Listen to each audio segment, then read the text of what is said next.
हम लोगों को दिया। हमारे आचार्यों ने घूम घूम करके जिसका प्रचार किया, लेकिन बीच में एक अंधकार युग आ गया। हम लोग तमिश्रा में डूब गए और ऐसी अवस्था में हमारे देश का पुनर्जागरण हो रहा है। और इस पुनर्जागरण की अत्यंत विलक्षण मंगल बेला में भगवान रामानुजाचार्य महाराज का दिव्य विग्रह, सुवर्णमय विग्रह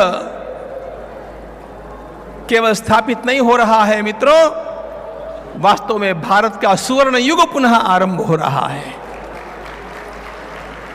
पूज्य स्वामी जी महाराज के चरणों में मैं वंदन करता हूं कि स्वर्ण युग का आरंभ उन्होंने किया।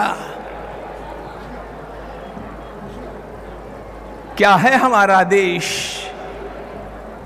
आपने देखा।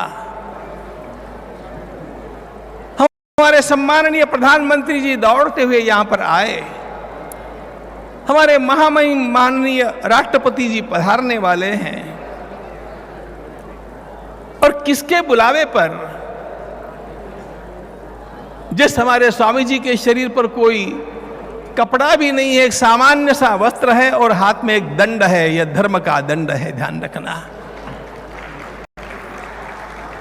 पृथ्वी समुद्र पर्यंताया एकराट, संपूर्ण भूमंडल के सम्राट भी हमारे आचार्यों के समक्ष, हमारे ऋषियों के समक्ष नतमस्तक होते थे।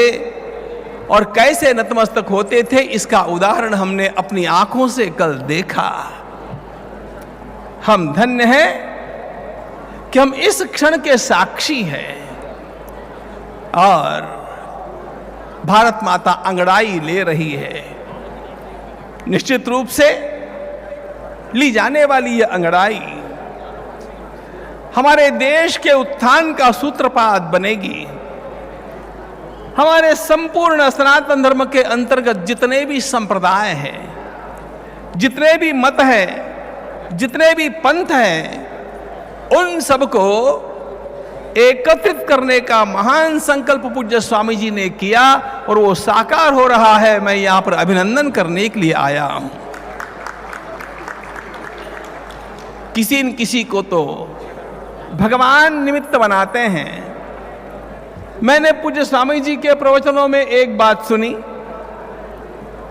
वे बार बार एक बात कहते हैं कि हम यज्ञ नहीं करते हैं, भगवान यज्ञ कराते हैं। हम सब कुछ जानते नहीं हैं, सब कुछ जानने वाले तो भगवान हैं। उसी प्रकार वे यही कहेंगे कि यह तो भगवान की कृपा से हो रहा है, लेकिन भगवान ने भी कृपा करने के लिए पूज्य स्वामी जी